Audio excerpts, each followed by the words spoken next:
I'm Sarah Souder Johnson. I'm a clinical counselor and with a particular interest in the intersections of creativity and mental health. And I'm also the director of student life and counseling at McNally Smith College of Music. This conversation about creativity and mental health is nothing new. It's really centuries old, but we think it's as relevant and important as ever today. So we're really grateful to have the artists here who have given their time to participate. So I'm going to start by asking each of you the same question, starting with my co-moderator, David Campbell. Who are you and why was it important to you to participate today? That wasn't what we agreed upon for the first question. I'm just kidding. Who are you? I'm David Campbell. I'm a host at 89.3 The Current. Some of my issues that I struggle with: depression, anxiety, post-traumatic stress disorder, ADHD, though that might be, we're in, that one's in the works. We're trying to figure that out. It might be something else after 20 years. I'm currently in recovery. I identify as an alcoholic and an addict, and I'm also a survivor of sexual, physical, and emotional abuse as a child. I'm Levy. I'm a songwriter. I'm a parent. I'm a survivor of suicide of a child. I identify myself as an alcoholic, somebody who suffers from anxiety and depression. Yeah. My name is Justin Pierre. I play music in Motion City Soundtrack. And I guess the main thing, was a recovering drug addict, alcoholic. And I'd say there's probably some OCD and some anxiety, a lot of anxiety, maybe manic depression, but I like to call them idiosyncrasies. But yeah, that's sort of my thing. I'm Andy Bothwell. I make music under the name Astronautalis, and I have never been diagnosed about anything, but I definitely have found myself really dangerously close to hating everything about making music, hating everything about my friends, and really losing control of my entire life in 2012 when I realized that was a terrible, terrible, gross misuse of everything that I had done and achieved. And so it was really important for me to talk about that. My name is Caroline Smith. I'm a musician, and I come from a family that is extremely afflicted with mental illness, and I'm here today because the things that have kept me safe and healthy have been just being aware and being in tune with mental illness. Thank you all. So we're going to focus a little bit on each of the guests here today. We're kind of going to ask them versions of the same questions.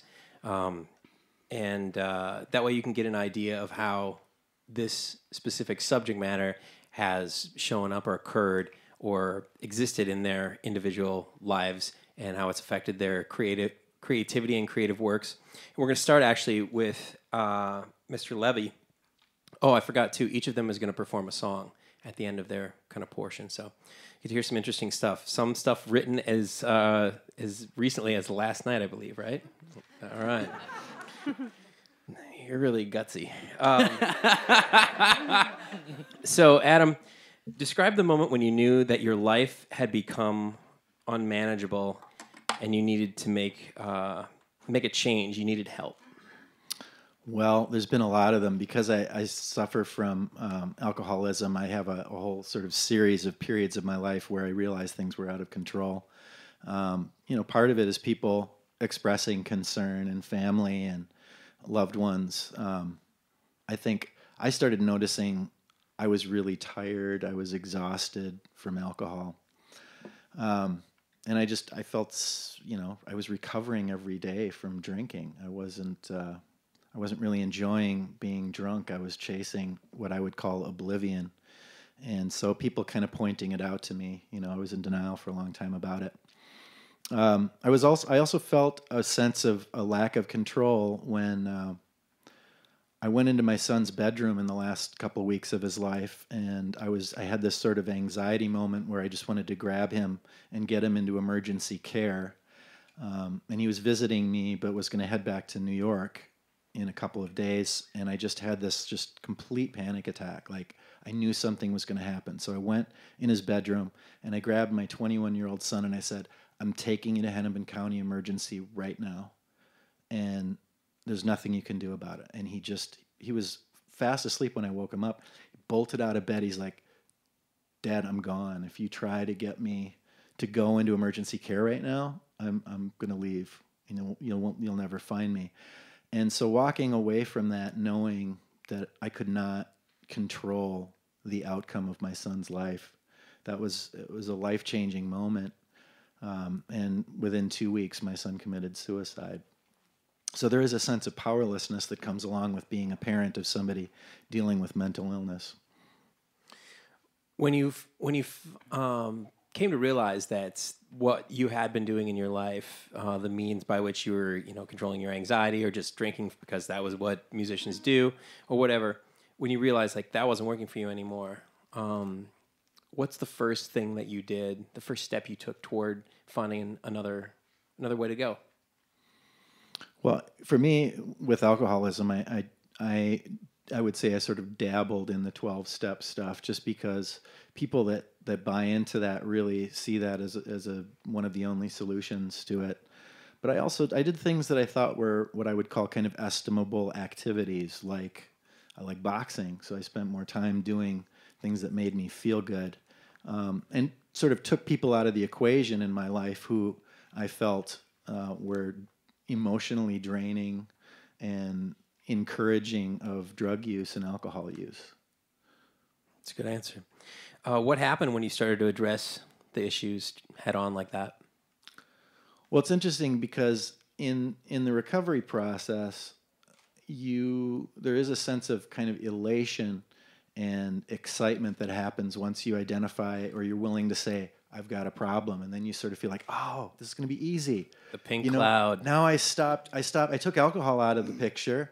I took drugs out of the picture. It's going to be a piece of cake. And then what you realize is when you were using drugs and alcohol, you were actually escaping from real serious sort of emotional issues in your life. You were pacifying all of those things. So what happens is once you get those things out of your system, you've got to really dig down and figure out who the hell you are and look at your life history, look at all of the mistakes that you've made. So initially, it's wonderful, but then there is just this sense of, oh my gosh, I crashed when my son died. It was horrible when it happened, but there was this almost tunnel vision and a strange sort of warmth that came from everybody coming to me and saying, I love you, and I'm so sorry you went through this, and I understand.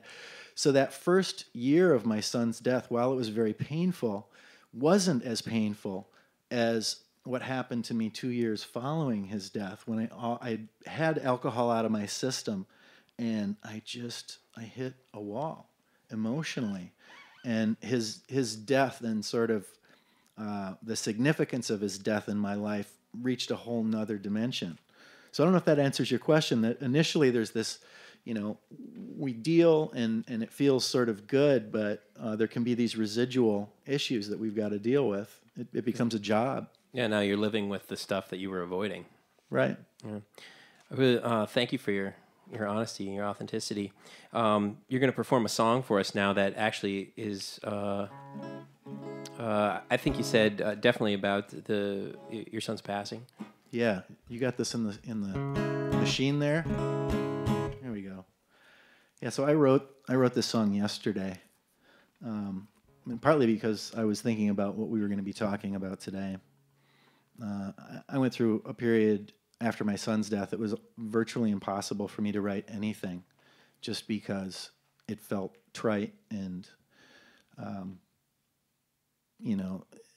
that tremendous pain that I had been through and he had been through dwarfed any creativity, and I needed to kind of decompress for 2 years and not worry about writing things. But in the last year, it's sort of flooded. There's just a lot of things that I've felt connect me to him in some way, and talking about his life and his suffering, and my attempt to kind of get a handle on that at the same time as taking the journey of trying to figure out where I'm going. So anyway, the song is called Potter's Field. I hope I don't mess it up.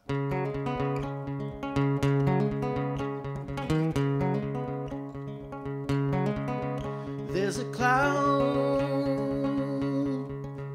of blackbirds, and they're looking for the seeds of autumn on the ground. The teeth of time, the vandal moths,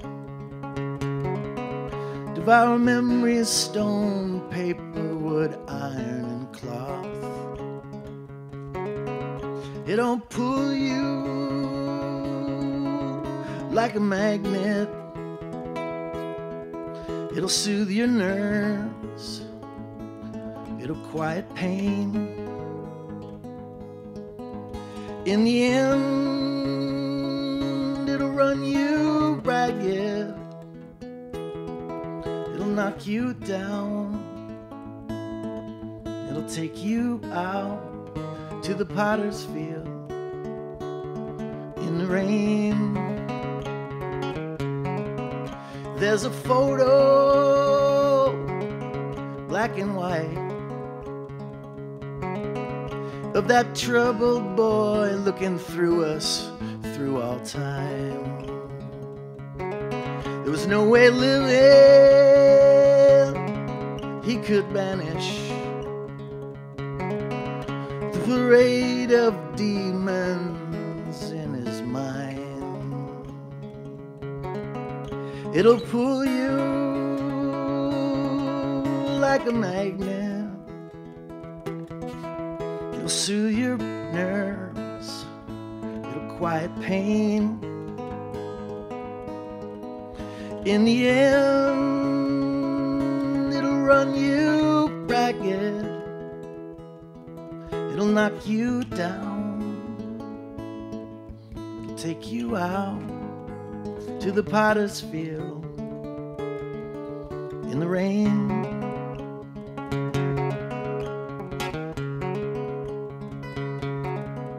There's a cloud of blackbirds, and they're looking for the seeds of autumn on the ground. There's a photo, black and white, of that troubled boy looking through us, still around.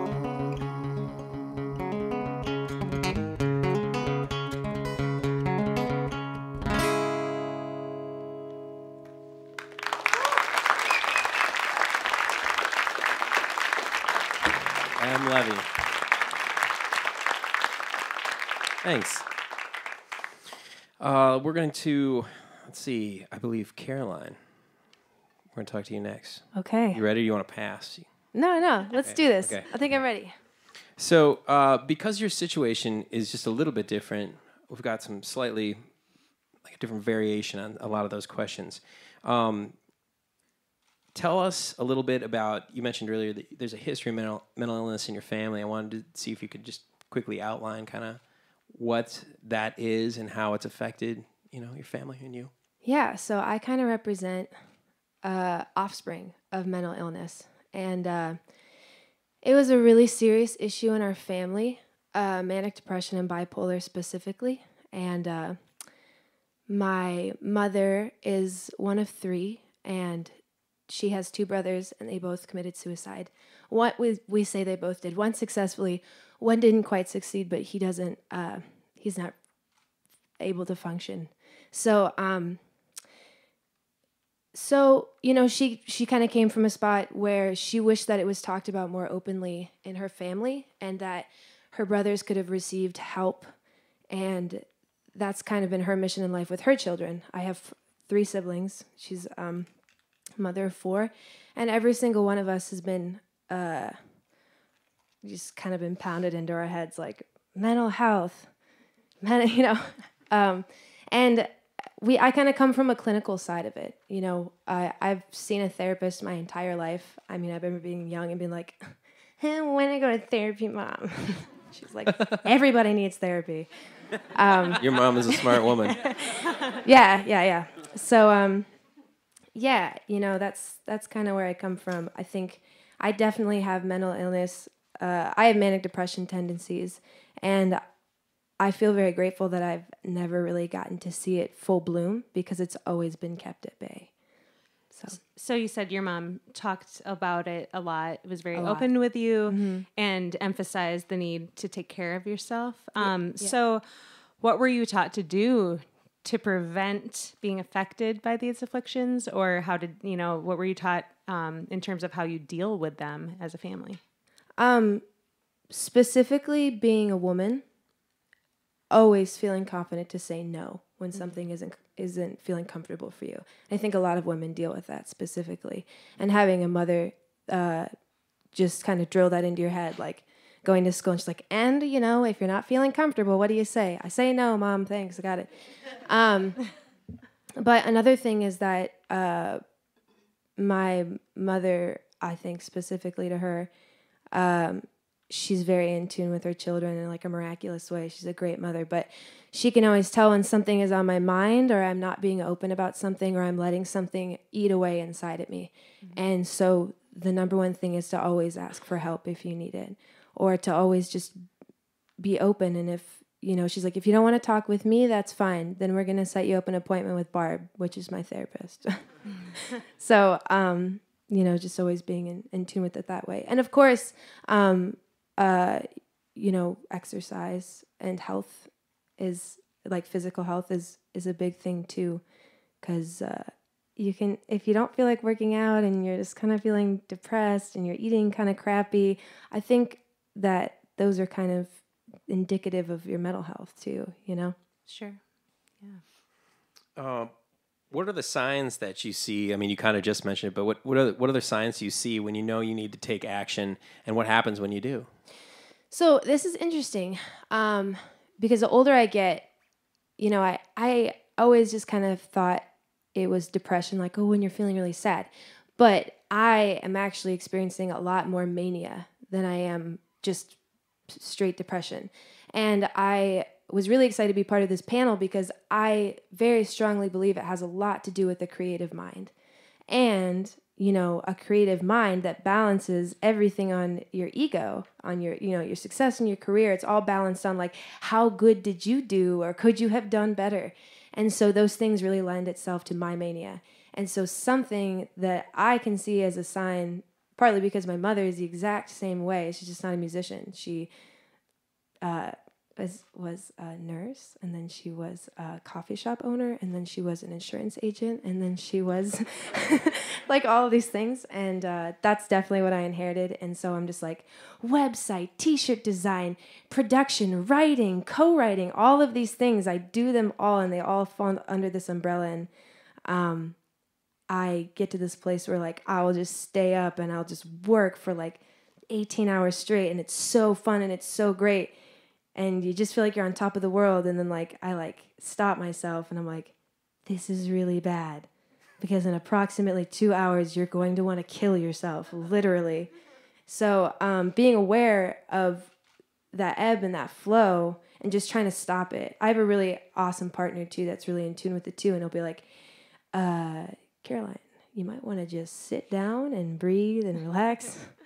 And he's right. And then I do, and it helps. So. It's a great answer. Thank you.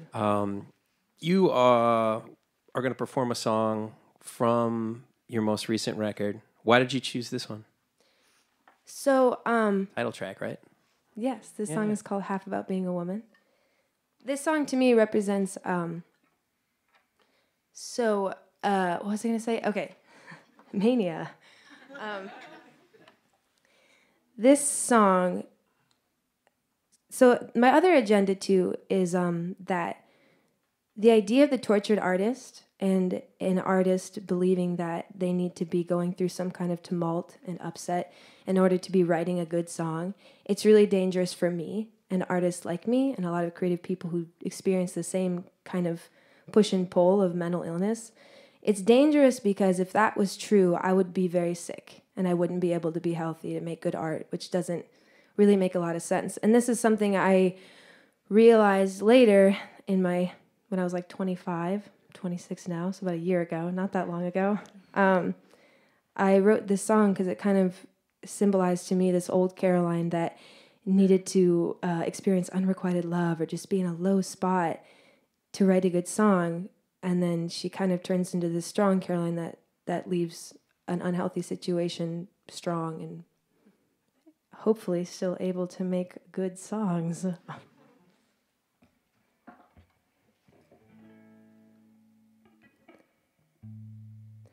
Tell me to stay. Tell me to stay. Tell me to stay. Tell me to stay. My engine is running. I'm shaking in my shoes. I'm wondering what I'm gonna do when you leave me, when you slip out of my car saying I'm strong, that this is what I want. Could you do me one small thing, read my mind, and do it so right? Tell me to stay. Tell me to stay. Tell me to stay. Tell me to stay, baby. What if leaving's all good when you're a confident man? But for a girl like me who's doing the best that I can, to not slip up, to not spit out the words that are all bundled up in my mouth. What about me? What about me turns you on? Am I what you want? Either it's right or it's not. So I'm gonna go. I'm gonna go.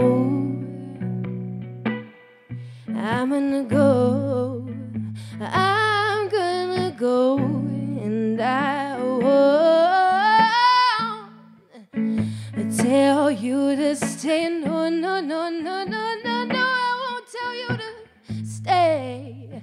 Tell you to stay. No, I won't tell you to close the doors and take off my clothes. Lay me down on the bed with your hand nestled under my head. No, I won't tell you to give in or to feel how I feel, 'cause tonight we're doing it your way, babe.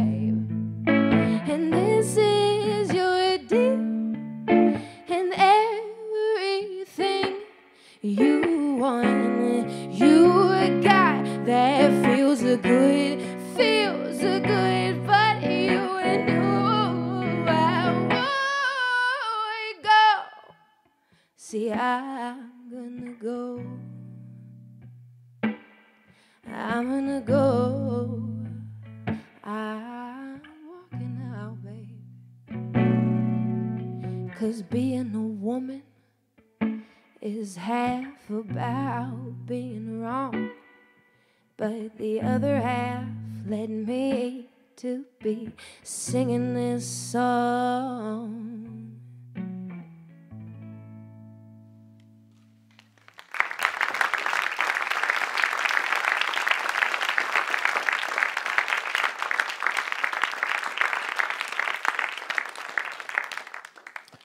Thanks, Caroline. Thank you. How's everybody doing out there? We good? You let me know if it gets too heavy. We'll do something stupid together, and then we'll go on from there after the stupid thing. Astronautalis. I feel like I can't call you Andy. Come on, call me Andy. I'm calling you Andy. Here we The go. hell out of me. Here we go. I'm calling you Andy. It feels so weird when people call me that. When they name. I talk thought at of you. when I was 15. You can only call you Astronautalis if you're like yelling it out. Yeah, totally. If I'm on stage and sweaty, then you can call me that. But once I'm off, then it's just Andy, please. Well, you are on stage. Yeah, well, it's a rug. I'm on an IKEA rug. All right. Can you describe for the audience here the moment when you knew that your life had become out of control, unmanageable, and that you needed to make a change? There's very few bands in the world that tour more than I tour, and I tour sort of really relentlessly with no days off, and I've been doing that for about 9 years or so. In 2012, and I was generally on the road about 10 months out of the year, playing around 200 shows a year, and a lot of those shows too were sleeping in, for the first 6 or 7 years, sleeping in a car, sleeping in a van, sleeping on a stranger's pile of cigarettes and cat hair they call a couch or whatever, and it didn't matter when you were young. You just because you wanted to do it, you loved doing it, and you didn't know how to do it any other way. We didn't have record deals, we didn't have money, and we didn't have apartments, and so that's what we did. We got in a Honda, me and my best friend, who's now my manager. We got in a Honda and we drove around the country 1,000 times until all of a sudden people started to give us money to do it, and 30 people turned into 50 and turned into 100, and one of the odd things about making music, and especially making music that way, as a kind of independent artist, and also sort of when you start out, you just think about like, yeah, rock and roll, like playing shows, like, yeah, good times, but no one really tells you like you're also a small business owner. Like no one ever tells you about like you're a marketing team and you're an advertising team, and everyone hears about like when the first 5 years when you open a restaurant, you're just basically living in the restaurant, but no one tells you about the first 5 years when you're a musician and you're running your website, you're designing your T-shirts, you're recording, you're mixing your own albums, you're booking your own tours, you're driving the van, you're selling the merch, and you're high-fiving and sweating and yelling. And there's a terror that comes with that of like, if I stop, someone will take my place. Some kid out there with a laptop will take my place if I stop for a second. And I'm just getting started. I'm just paying my rent. I moved out of my parents' house. I'm just getting started. And so you don't turn down shows, and you play every show, and you keep going. And in 2012 was when I first really started to get a career where I could afford rent. My manager could afford rent. We could buy new pairs of blue jeans every once in a while. Like you didn't have to live off ramen.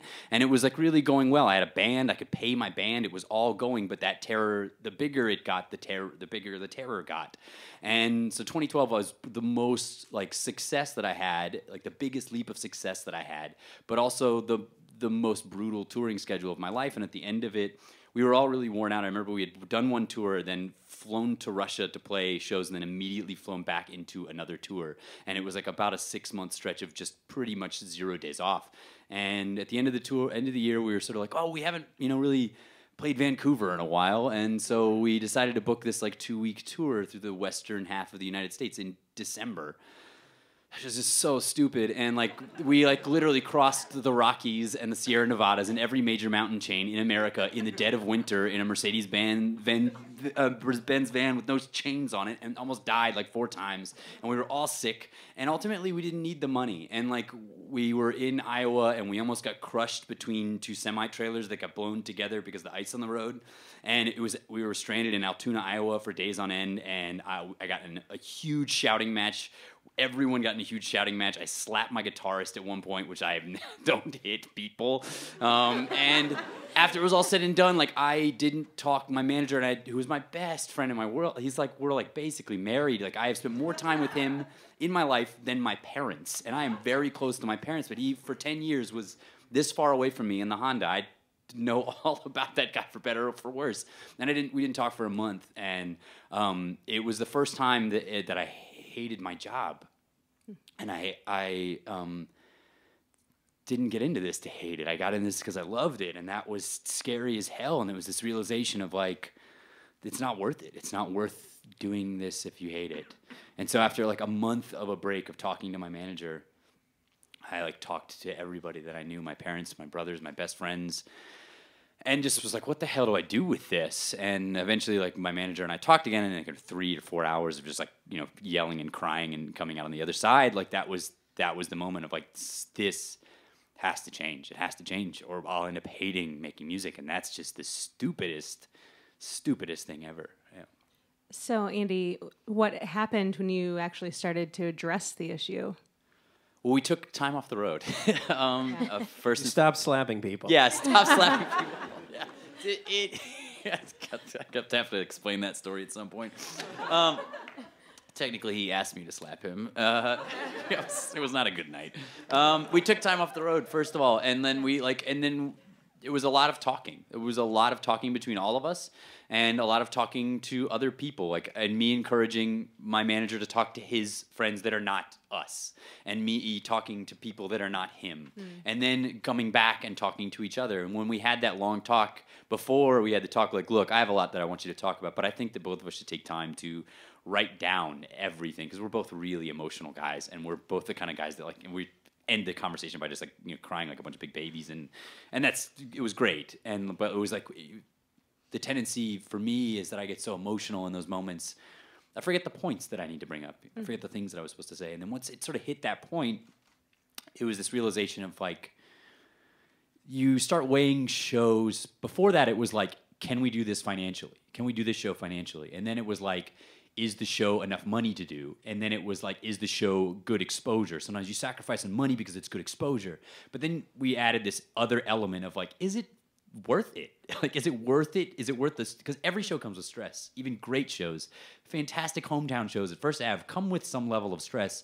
And that was the new element that needed to be added in there. And so is the exposure worth the anguish that this is going to deal me? And in the end too, cool, I'm going to make $300 after everything's paid for. It's not worth $300. It's not. And coming to that point of just putting that third element of every step of my career into that place. And we had been at that point touring for almost 10 years, and we had achieved a lot, and it would be really stupid to just waste it all just because we had to just keep going. That would be stupid. That would be the dumbest thing in the world for us to stop, would be because we burned ourselves out. That's just stupid. I'm glad you recognized it then. Me and you both. I really would have had to hate. I hate the idea of hating music. That really sucks. Yeah, for sure. What are you going to perform tonight? I'm going to perform a song called Measure the Globe, and Justin's been nice enough to play guitar on it because I play guitar like a chimpanzee. But I picked this song because originally I wrote this song about my career and about that sort of relentless kind of just face first dive into the universe that I kind of was my business model, I suppose. And then over time, it sort of changed. And one of my favorite things about writing songs is that what you sometimes think the song means to you changes over time, and in a really interesting way. And you have breakthroughs sometimes, on stage in the middle of nowhere. You're oh wait, no, that's what I'm talking about. And because you're uncovering things about yourself, and sometimes your songs are tapping into parts that are just unknown territory to your mind. And so your heart sort of eventually unfolds. And I realized there was a sort of beautiful and also really gross dependency that I have on touring and audiences and people, and the love and affection and attention that they give me.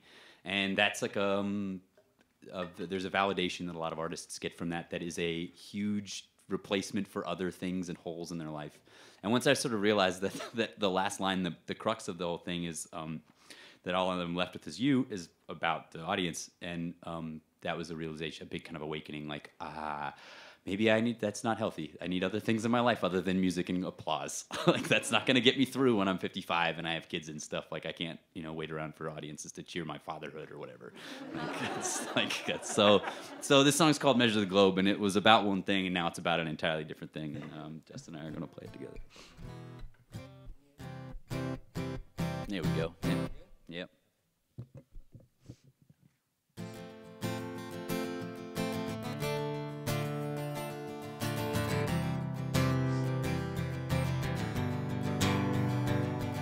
Sitting on a futon mat in a squad in Darmstadt, Kevin II said to me in passing, age never meant shit to me, it's all about heart and stupidity. I thought that there's no better way to live. We were on the steps in Bordeaux, she bit my lip, choked my throat, a highball glass shattered above our heads. Seemed her lover listen through the walls while we're kissing arm in arm. left and spent the night alone instead. I couldn't tell you, dear, which one whispers in my ear, devil or St. Andrew, but I know it's time to go. I'm sure you got a great theory on something or it's on me. No, there ain't no right way to measure the glow. Oh no, oh no.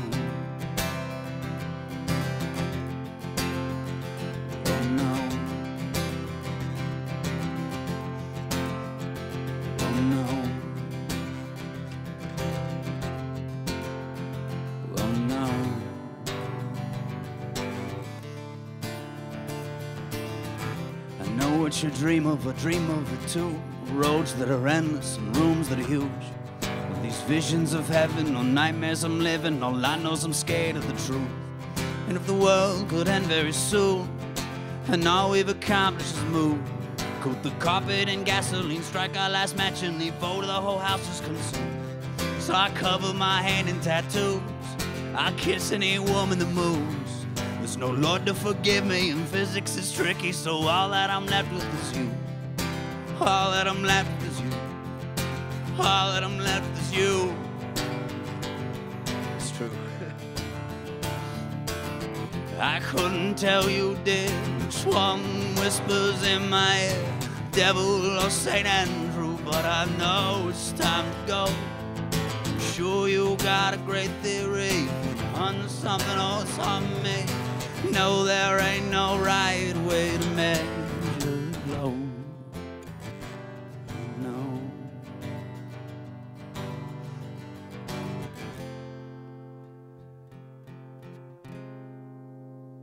Oh no.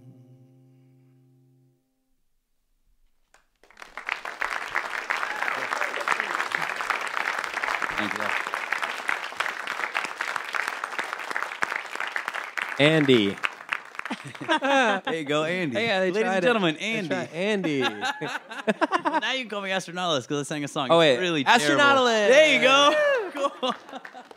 That's a good sound for you. What a terrible rule that is that I've established. It's really confusing. Justin? I apologize in advance. I tend to talk a lot, and I never get to the point. I'm going to try to be concise tonight. You'll be concise and I'll be tough. Okay, thank you. Okay. Thank you, sir.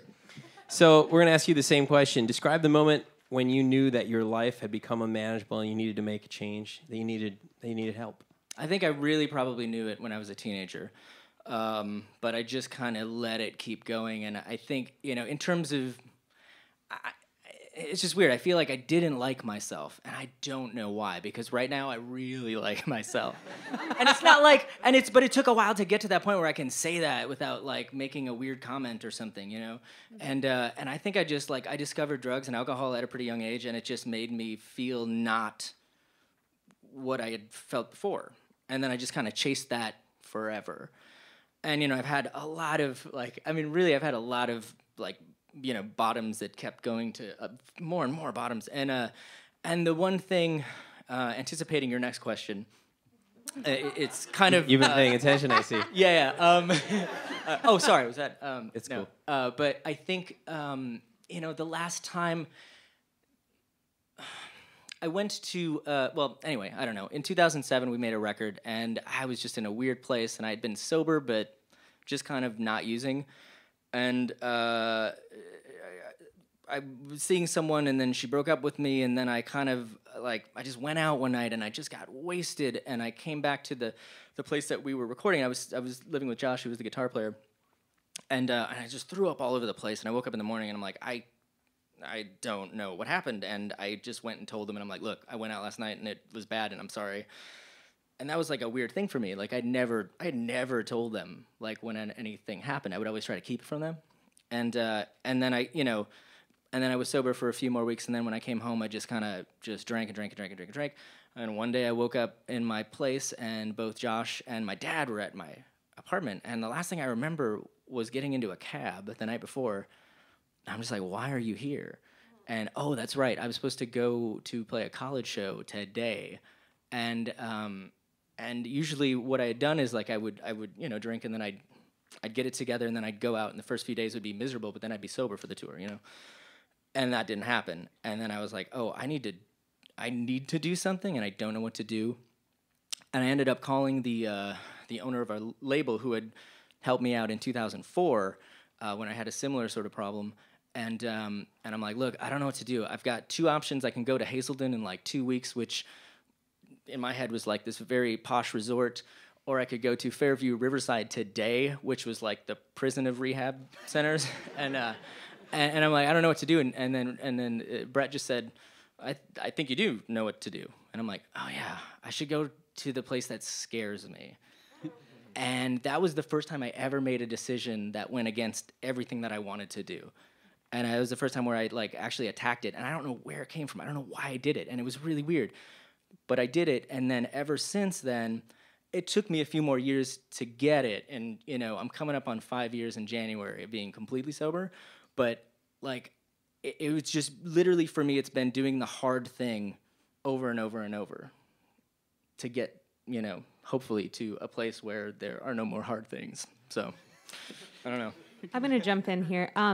You talked about being sober, and then you talked about I just wasn't using. Yeah, not using. Yeah, what is that? What's the difference to you?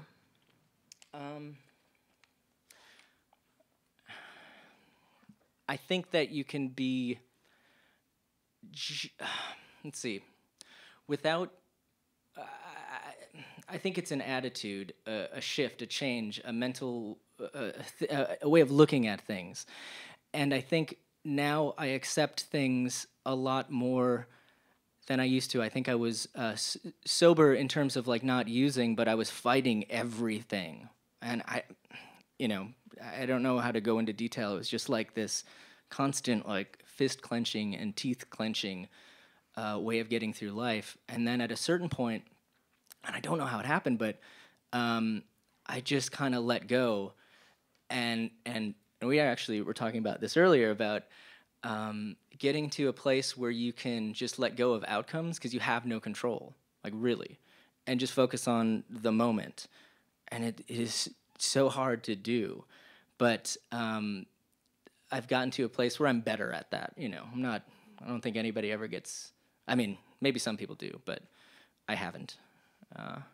Did I say a sentence there? I don't know. It was Sorry, great. I'm like thinking and talking. It's very hard for me to do 2 things at once. Well, congratulations on your 5 years. Thank you. Well, it's not yet. Almost. It's coming up. It's coming Great. up. Great. Thanks. You kind of answered all the questions in one. That's how I do it.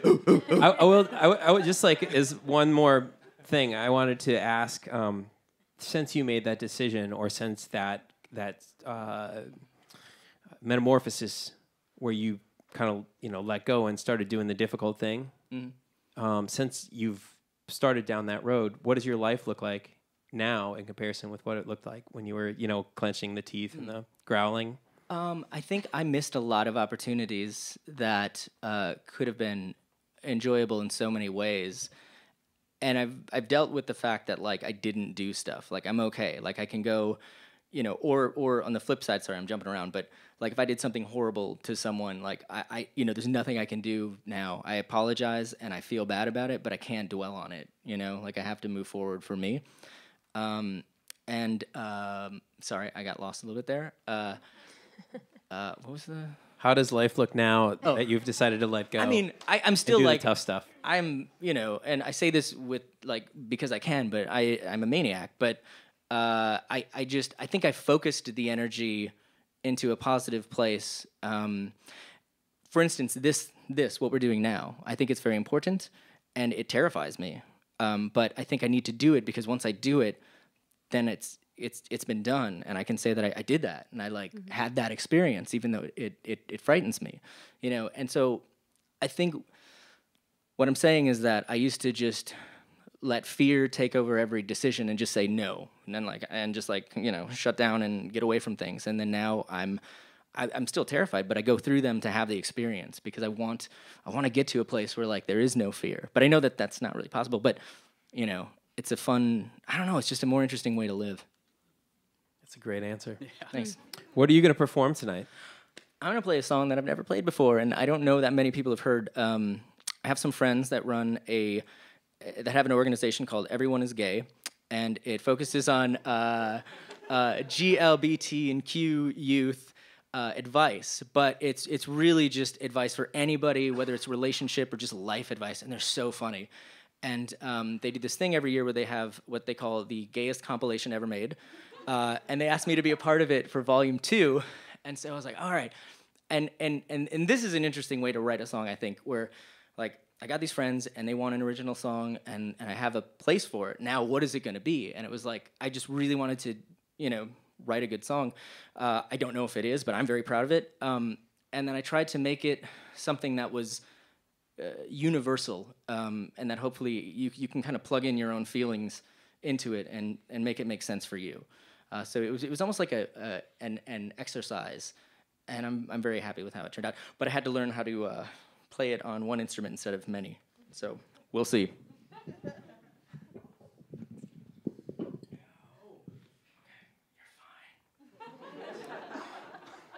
That's a nice affirmation.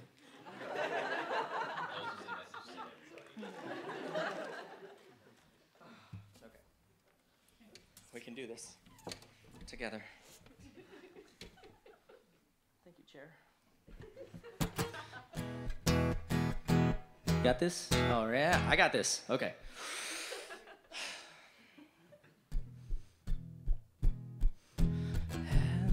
Wait. Sorry. There it is. There's a key. Okay. That's something I've gotten better at, too. Is like, I'll be honest. I actually had a meltdown in the middle of a show in Scotland once where I was like, I couldn't sing, and I just started crying, and I'm like, playing, and it was the worst. And then I realized, like, okay, people make mistakes, and then you just got to start over from a certain point, and that's all that matters. So I'm starting over. Thanks. But I got to do the notes again. I think that's the key. I don't know. Have you had enough? Tempered to the core. The stillness in the air. It weighs 1,000,000 tons. Gentle eyes of stone.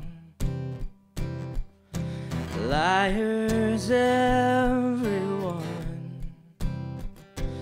The distance in between is far too far to see. Keep it to yourself. The darkest pangs of perfect hell. Try to get it out. Everything that hurts will one day fade away.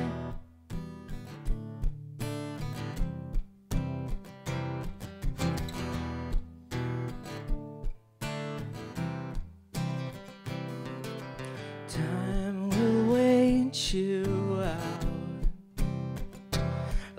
Static on the shore. The closer to the edge, the harder to ignore. Keep it to yourself. The darkest pangs of perfect hell. Try to get it out. Everything that hurts will one day fade away.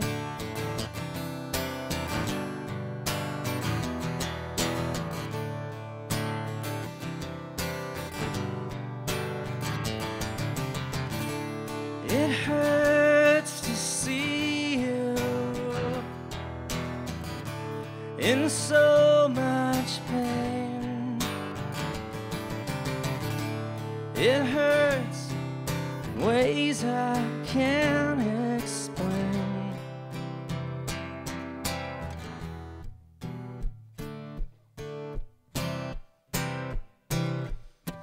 Keep it to yourself,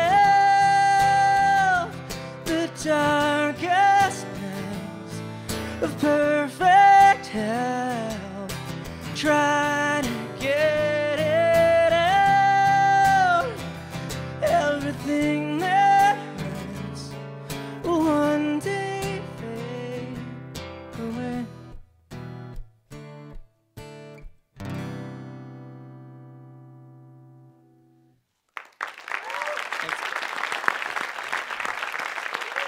It's called Everything That Hurts. Sorry.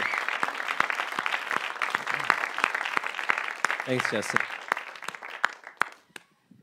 So, Caroline, you mentioned being active in therapy and exercising as ways that you take care of yourself. Wondering if the rest of you could share a little bit about how you take care of yourself today. I ride a motorcycle a lot, Okay. and I know it seems like a sort of silly thing, but I've been really public about this, and I am dead serious that I would, if I hadn't got into riding motorcycles in probably 5 years, I would have quit making music, because everything that I did before the motorcycle was about my art or my business. I only read books as influence for my art. I only watched movies. I wouldn't watch a movie if I didn't think it pertained to my next record. Everything. I could always be making more posts. I could always be doing something on Instagram. I could always be designing a new T-shirt or making a blog post. And I realized I didn't have a hobby. Mm-hmm. And as much as I love making music, as awesome as it is, no matter how much you love a one thing, you need something. You need something else. One thing is not enough. And the motorcycle kind of fell into my lap, and I just took to it so well, because it really still appeals to my ability to escape and be on my own and travel. But when you're on the motorcycle, you can't answer Twitter, you can't check anything, you just have to ride the motorcycle. And I can't possibly ride it enough now. And that's been truly a big centering thing in my life, for sure. That's really good advice. I do the same thing. I have other hobbies. Hobbies, It's so helpful. Are so important. Yes, They're so they important. are. And even if it's just stupid, even if it's playing Game Boy, like I forced myself to start playing video games again. No, it's I play Mario Kart online against Yeah, but that little Pokemon Japanese though, kids. Pokemon though, good. yeah. Anything just to not be obsessive. I think all of us sort of, no matter what we are diagnosed as or how we execute our own problems, we're all obsessive. We wouldn't be musicians and artists if we weren't obsessive. And I think it's a tendency to, if one thing is failing in our life, we just really throw ourselves into another thing. And whether it's drugs and alcohol, or whether it's music, or whether it's a girl, or whatever, it's not good. It's not good to just be all one thing. I like the idea that, oh, this isn't working. I know what I'll do. I'll do it twice as hard. Yeah, no, it's exactly. That's going to get me there. It's totally good. Stop hitting yourself. Stop hitting yourself. Yeah. I loved the Campbell head nod after that. Yeah. It's because I actually did that. Yeah. Multiple times. Yeah, sorry. Justin, what do you do? Take care of yourself. Well, I was really interested in the stuff that you said about mania. Like, I feel like I've actually learned a bit about myself tonight. That's me. Yeah. Well, yeah, and That's I mean, what that to a certain point, and You can thank my mother. thanks, Mom. But I think that, like, with the anxiety thing, like, it's important to challenge myself. And, it was like baby steps and it took years, but like, I'm here right now and I'm doing this and this makes me anxious. But I know that it will be finished at a certain point and I can relax and I can be like, I did that, and that's kind of what I feel like, having a clear goal, a place to get to eventually, even if it takes you 20 years, like, that's important to have. And so I feel like I definitely, and my wife can attest to this, I get very manicky, and a way to curb that is just like, at 6 o'clock I'm done, and I don't have a choice whether I want to or not. And sometimes I can't turn it off, but I will sit in front of the TV and I will watch it, even if I can't concentrate, just to like, I gotta check out. And then as far as like the OCD stuff, and this is maybe kind of counterproductive, but like, I try to do as many different things as I can because I can't do it perfectly. And so therefore I will just do what needs to get done. And it's so hard. Like, my wife cleans the entire place in like under 2 hours, whereas like I could spend 8 hours on the freezer alone, And your apartment is really clean. I went over the other day. It's spotless. Your Well, freezer probably looks great inside. But yeah, but I, you know, and I'm learning. It's just, it took a very long time to get to a point where like I was willing to change. And that's like the main thing that I learned from treatment, from AA, from all these other things. It's just like, whatever you're doing isn't working and you have to do something differently. But you've spent 30-some years doing things a certain way, and it's very hard to do. But the younger that you can start doing that, the easier it's going to be down the road. Oh. Thanks. Adam, it's boxing is one of the big things for you. Yeah, I'd like to do it more. You know, I think one of the things that I try to do when I'm feeling down is to push myself to move, like moving energy. The depression sort of thrives on this schlumpiness, you know, like you can't get out of bed, you can't, nothing, you know, you just want to eat really like heavy, starchy, carby food, sugars. You just want to not do anything. So trying to force yourself to even just take a walk around the block is really important. You know, interestingly, this whole idea you guys were talking about of we're sort of enslaved by our careers to a certain extent, you know, our development, we just always have to push ourselves. We don't want to make the same records. We want to, you know, we want to continue to help feed the mouths that are a part of the machine. There's just a lot of pressure, you know, continuing doing what we do. And interestingly for me, when I'm the most happy is when I'm creating. And it's a real struggle for me when I'm not able to be creative. I get really down. And I have to really watch in those periods. Because when I'm, you know, there is a little bit of mania involved. Like I'm creating, I'm spending 8 hours working on this song. It's awesome. And you get in your head and it's really exciting and thrilling, but it's just not, it's not really psychologically a healthy place to be. And yet, this is where, you know, our art comes from, is these moments of immersion. And where you feel like, I don't know where this is coming from. I'm connecting somehow with something else. So there's this dual, I don't know, it's like a kind of double-edged sword. The creativity is what keeps us alive, and yet the creativity also drains us. Totally. And so being aware of balance in your life, for me, the most sort of stabilizing thing in my life is spending time with my children. For a lot of reasons, just, you know, they're instant serotonin, endorphin release, talking to your children and holding them and touching them. And that's great, you know, but not everybody has kids in this room. So, but I highly encourage, you know, connecting with families. I wasn't going to say having babies. I'm going to stick with my motorcycle for a while. Yeah, right. Yeah, so just, you know, doing and connecting with family. I think also when you create, sometimes there's an isolation that you get into where in order to create, you've got to box yourself off from the world and you've got to close doors and you don't want to talk to people. And that can also be really unhealthy. I heard somebody describe musicians, the ones that do it really well, as Buddhists. And that doesn't necessarily mean somebody who practices real Buddhism, but there's a sense of the highs and lows that we occupy as creators can be just absolutely insane. You know, you go from washing your kitchen floor to playing for a huge bunch of people, and it plays tricks on your mind as far as your importance in the world. And so you go from these really grandiose moments of, wow, I do what I do really well, to I suck. You mean you play Minneapolis one night and Omaha the next? Yeah, there you go. Totally, exactly. So it's, you know, this business is really, it's really hard to stay sane, to take care of yourself. But it is a constant kind of self-examination. Am I engaged in an activity that is a substitution for another bad activity? Or am I doing something that's really, you know, genuinely healthy for me, or kind of creatively healthy, or is helping other people around me? It's really important. And sometimes you don't always know. Yeah, you're not always aware. Yeah, and I think this is something we talked about when we had the kind of pre-meeting about this, is the idea that, like, it's getting to that balance of there is something that is important about our lack of satisfaction. There's something required about being unsatisfied as an artist that pushes you forward, that makes you want to always make your best piece, your next piece. But it's very important to just harness that in your art and try to get off that horse in your life, because that's when you like start to look around and you're like, I shouldn't be cleaning this floor.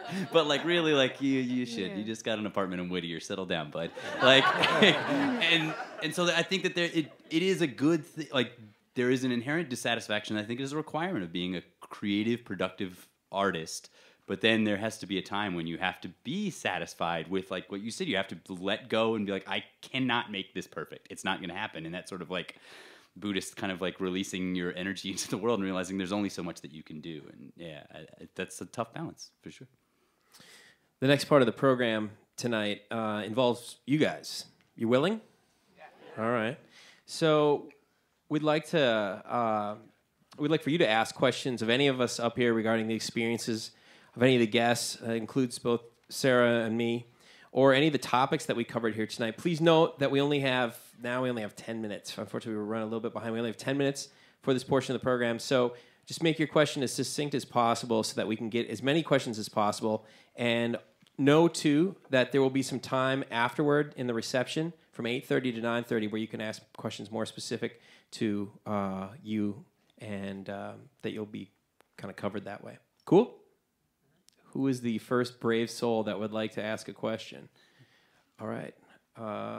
Colleen has got the mic, I believe. Justin, you said something that we hear often, that you didn't like yourself as a very young person, and that you recognize that. And I'm wondering if you could elaborate a little bit on what you think contributed to that self-perception. I think looking at it now, it goes way back, and I don't know what it is, but I have these memories of like, to the point, it's getting a little crazy, but drawing pictures and going outside of the lines, and I would flip out and I would lock myself in the bathroom and I would just cry. And so I think it was just something that was in me, and I just fought it. And my mom told me these stories about how I used to, like, I would just get so like upset that she would tell me to just go outside into the woods and just start screaming and get it out, you know? And then I would kind of do that, and I'd come back and I'd be like, oh, I feel so much better. So I don't know what it is, and I don't even know why or how it happened, but it was just a thing with me. And I don't know, I feel like somewhere, I think because I started using at such a young age that, you know, because I was probably like 14 or 15, that I kind of locked onto that as a cure, you know? And then so it wasn't until I was in my 30s where I really got rid of that. And then I had to deal with 20 years of like being a certain way, which is a lot harder to do. So I don't know if I even answered your question, but because I couldn't really, I don't know what it was, because I do like myself now, and I don't know why I didn't for so many years. So I don't know. Thanks. Anyone else? Justin, you got that one? Well, I just want to introduce myself. I'm Caroline's mom. Hi, Mom. Thanks, Ma. And I have just one question, and Caroline will recognize it. What would you trade? Well, what she's alluding to is when I have bad days. She's like, you know, look at the bright side. What would you trade? You know, I'm like, I don't like the way my fat hangs over my jeans. And she's like, but you can write a good song. No, I don't know. You know, we all have our quips and our quirks, and some more dire than others. But, you know, there's always a balance in finding the things you love about yourself. Thanks, Martha.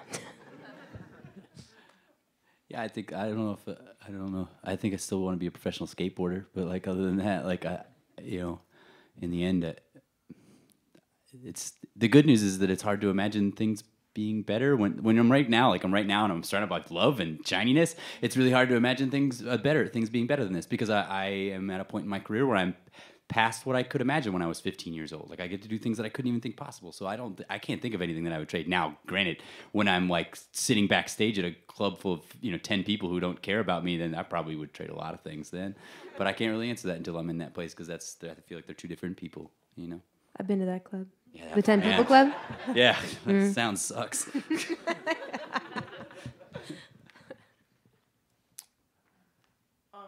I grew up in a house with a lot of mental illness in my parents and alcohol consumption and abuse. And I was just wondering how you separated yourself from that, how you learned to make that not about yourself. And maybe even this could go out to Adam, and how, I don't know, how that affects family is very impactful. So I just wonder how you coped with it. Yeah, I didn't really talk about my family history in any of these conversations, but I think it definitely shaped me a lot. I watched a parent struggle with alcoholism in various phases, and it's really painful. I think you don't want to make the same mistakes that your parents do, but you have this inheritance from your folks. And I gave it to my son. Let's be honest, my son died of suicide. And in a certain regard, my genetic background and his mother's genetic background was this unfortunate thing that he was given. I think we gave him a very sane household or households to be raised in and loved him. And we're very open about mental health issues. But there's a biology to this too. And we can't always control all of those parameters of everything.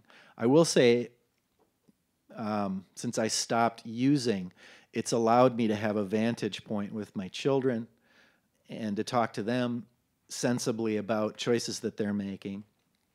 I think my not using when my son killed himself was a blessed thing. I don't know what would have happened if I would have started drinking when my son died. So long and short of it is, I think, self-awareness is really important. We're not going to be able to cure our parents, and we can't solve some of the really traumatic things that our parents did to us intentionally and inadvertently. All we can do is to vow to really love ourselves and to figure out how to move forward. If I can add to that too, Adam and I were talking backstage about just generational differences. And I think just being able to stand up and say that you're part of a family that is afflicted with alcoholism and mental illness is something very different than my mom and Adam had the privilege of having that be okay to stand up and say. And we're still fighting. There's still stigmas against standing up and saying, I was sexually abused, or, my father's an alcoholic. But people are going to judge you, but most people will not. And just having the strength to stand up and say that, the more that you're in tune with it, it's just your self-healing, And I think you separating yourself and being your own person is being able to step aside and be like, you're not a bad person, you're just a sick person. Am I a sick person? In some ways, and then you deal with it. So I think just being here and being part of a discussion is a huge thing. Everybody being here is really, really special. So. Just good answers. Justin? I have a question for the people that are in recovery. My son is at Hazelden right now, and he's never been a creative person, but he started using really young. Have you noticed a difference in the creativity amping up maybe after you stopped using? Because he's starting to write some music now and never was a creative person before. We didn't see that, but have you noticed a difference? I would say personally the best difference that I noticed was that I was creating things on my terms and I wasn't using alcohol and drugs as a crutch, and that it's not, I don't want to talk bad about any sort of one way of doing things, but I think that it's a lot harder to create just solely from what, without the use of anything, any outside, force of that kind. So I'm just a lot happier that I can do it, and that I feel like I've gotten better at it. But that's my own personal take on it. Yeah, I think in the recovery process, there might be periods where you just really need to focus on your mental health and not create. Because as I was saying, that creative process itself can be illusory and can cause some issues with your, with your worldview. creativity is this. It's, as I said, it's kind of a dual thing. What I will say is, since I took alcohol out of the equation, the periods of creativity for me are very focused, and I feel as though I am doing things in ways I wasn't when I was using. I'm more conscious, of experience around me in a way that using, you really get very tunnel visioned.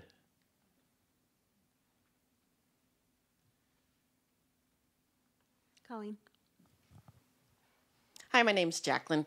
I would like to hear a little bit about your spiritual life after recovery and to hear a little bit about what that's like for you now. Can I answer this one?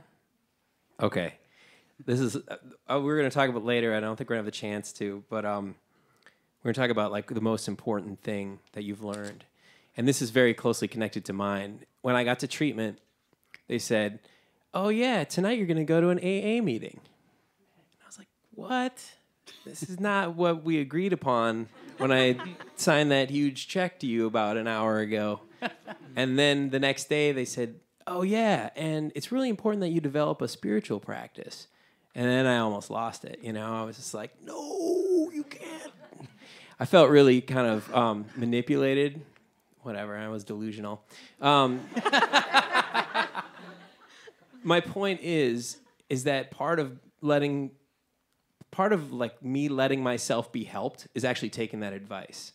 My best possible thinking got me in treatment in Arizona. Like the best I could do, and that's where I ended up. Like there's no arguing that. Like that happened. All the awful stuff I did happened, and I was doing the best that I could.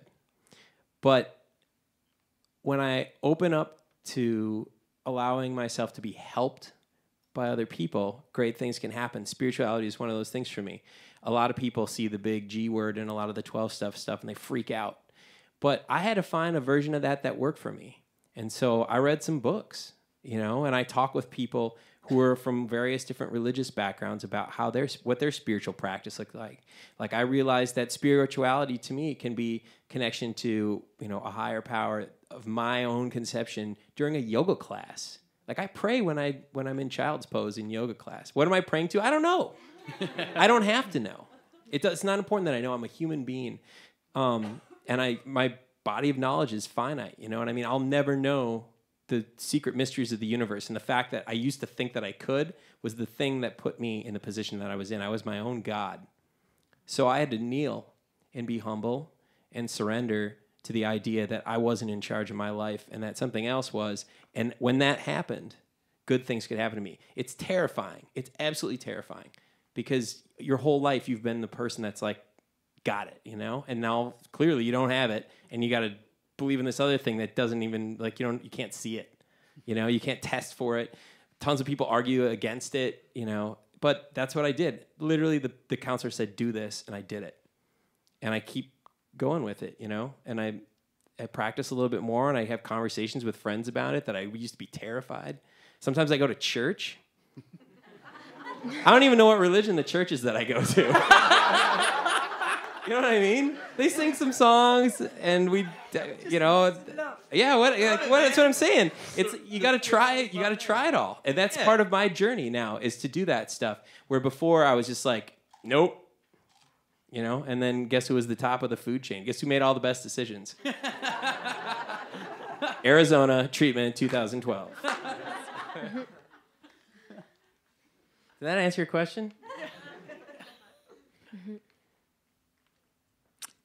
In the front row here. Okay. Justin, you got that? Oh, hey. Hi, I'm Dan. This is pretty much a question for anyone. I know that with mental illness and addiction, it's often like an internal struggle. There's like two forces acting against each other. And when I'm in recovery, I can see myself more instead of the addict to me. And I was wondering what you guys do and girl, what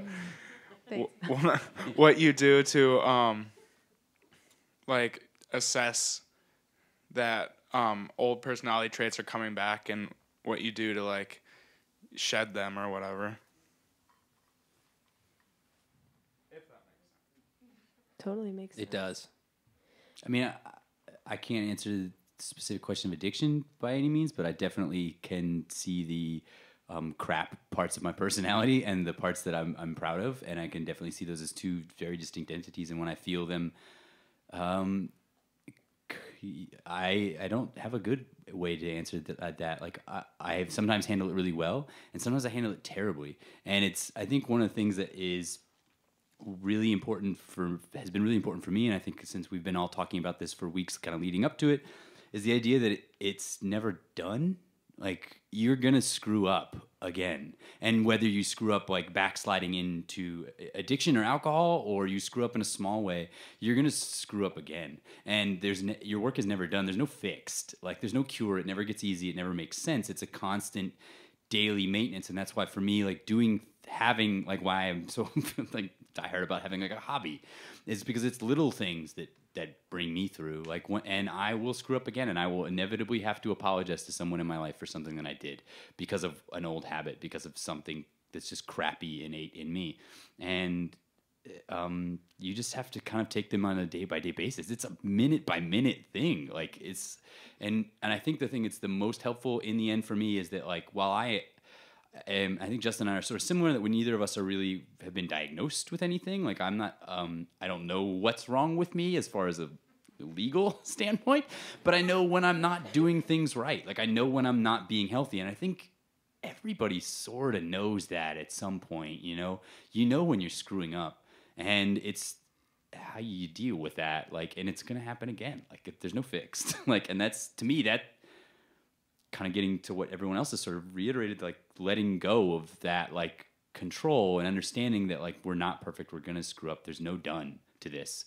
There's no finish line. And like that sort of, I think could, for some people might feel like, overwhelming, but for me, that's sort of really a empowering release of like, cool. Like, I don't have to be perfect. Tight.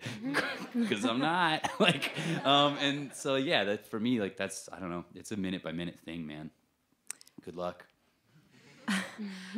I also think it's important that when we can't recognize our own symptoms, or our own troubling behaviors, if we have people in our lives, in our support systems who can say, hey, seems like that's not going so well, or this is really impacting you in this way, or me in this way, within the relationship. I think that's a really big element of recovery and of,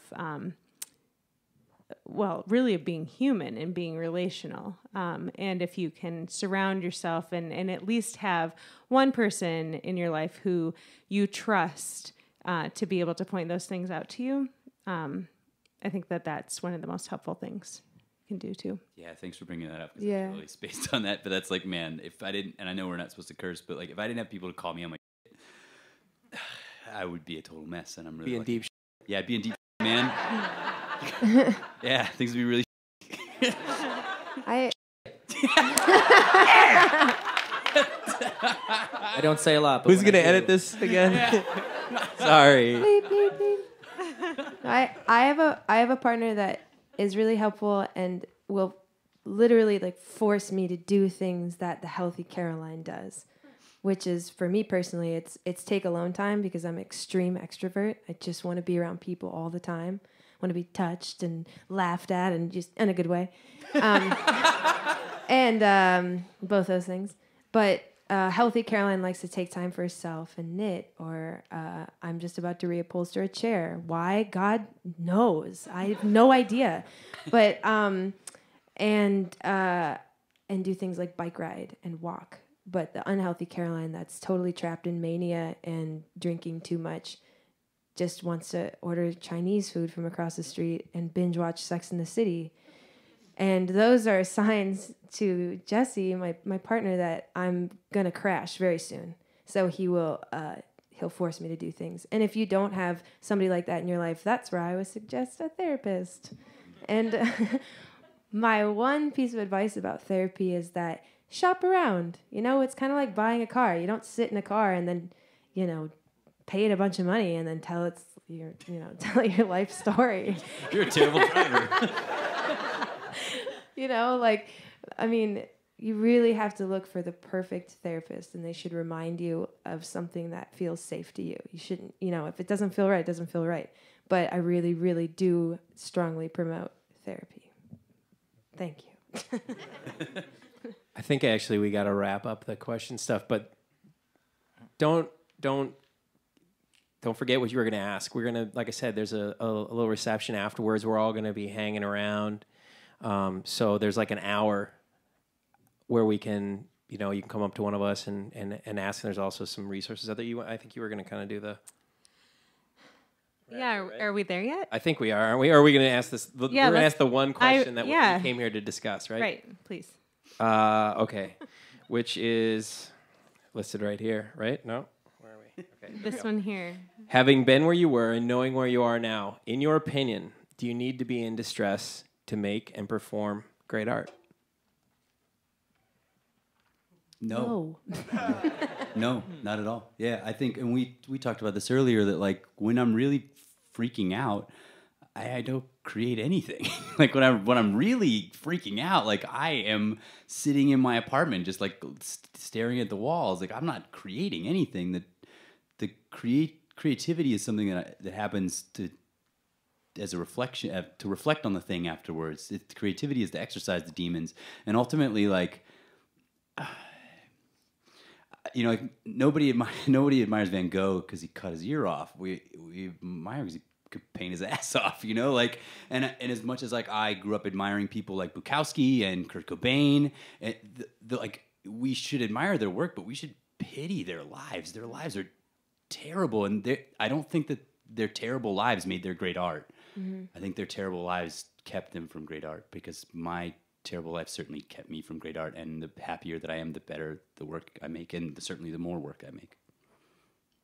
I know a lot of people that stay in really tumultuous and bad relationships because they seriously believe that they think that they write better songs because of it. And I've been there, and I literally have thought to myself, I should break up with my boyfriend. He's just too nice, and like I need to be able to write songs. And that's not something that like is specific to me. That is something that is ingrained in artists because of wonderful artists like Kurt Cobain and Elliott Smith, whose mental illness was romanticized, and Vincent van Gogh and Frida Kahlo, all of those wonderfully romantic people that have Hollywood biopics just so conveniently made about them. Did you guys see the new James Brown one? That one's really good. But but that's what is put in front of our faces. Like it is romantic and it is a great story, but it is by no means a way to live your life. And you need to find out how to be creative outside of hurting yourself to do it, because that's where like the real fun stuff is in there. I don't know if this is a weird case in point to make, but we kind of had this talk about how like heroes and such, and like how we looked up to Bukowski, and but like nowadays, like personally, like my heroes are the guys that were at the bottom and like came up and are sober and are doing the best work of their lives right now. People like Jerry Stahl, who's written so much good stuff. Like Robert Downey Jr., like he is doing the best work of his life, and he's sober. So like he is killing it. And like, that's like, I want to be that person. I want to be the person that creates art and does it, my way. Yeah. Totally. Yeah. You got anything to add, Adam? I don't really. I sort of feel like this idea of suffering, as Caroline says, is iconographic with art, and it's to me a real tragedy. I feel as a sober person, as somebody who has survived the death of a child, which is a very sobering experience, a very kind of alternately tragic but centering kind of experience. I struggle now more with the big questions about life than I did when I was using. I mean, I feel that my art reflects that as well. I'm really digging in and doing the work that I need to do to figure out who the hell I am, and to realize that this is a sort of there's a trajectory that's almost endless. I'm gonna be doing this for the rest of my life, and I haven't written my best song yet. You know, I haven't figured a lot of stuff out, and who knows, I probably won't figure a lot out. But that struggle of working on those things, I think, can really come during periods of lucidity and non-alcohol drug use. So that's my 2 cents. I truly believed while I was using that the pain, I romanticize it in some awful way. And the funny thing is that life really, without me being public enemy number one and treating everybody I know in the universe like a selfish jerk would treat them, that life provides plenty of suffering for each and every one of us. There's enough to go around. I'm totally serious. Like, part of life is pain, and part of life is joy. And there's like all these other emotions sort of in between them. But truly being there to like take in and reflect your experience is being cognizant and clear-headed and aware in a way, you know, unencumbered to process that stuff, to live that, right? But I had it totally backwards, totally flipped around. Like, I told myself that, like, I had to like control it. You know what I mean? And then ultimately, it was like I wasn't even living at all. You know, only feeling good all the time. That didn't go so well, by the way, in case you were wondering. Arizona. So we do have arts and mental health organizations on hand out in the lobby. As David said, we're all going to be hanging out for a good hour to answer any questions that might still be lingering. If you please come find us if you do have questions, or if you don't know what you need and you just want to ask us to point you in the right direction. We'll try to do that tonight with the organizations on hand. We want to give a big thank you to our sponsor tonight, Guild Incorporated. Guild is a local nonprofit organization, and they focus on seeing strengths, creating options, and restoring health through integrated treatment and services for people living with mental illness. So thank you to Guild. You all on your chair have a takeaway sheet that includes contact information for the orgs represented tonight, as well as some community crisis numbers. And it also mentions a Facebook group. We've created a Dissonance Mental Health and Music Facebook group, so please continue this conversation with us online. We'll all be participating in that in the days and weeks and months to come. And then finally, I just want to extend such a warm thank you to the artists for opening yourselves up to this conversation tonight, for being a part of making it okay to talk about these things, and just sharing so honestly with us. Thank you so much.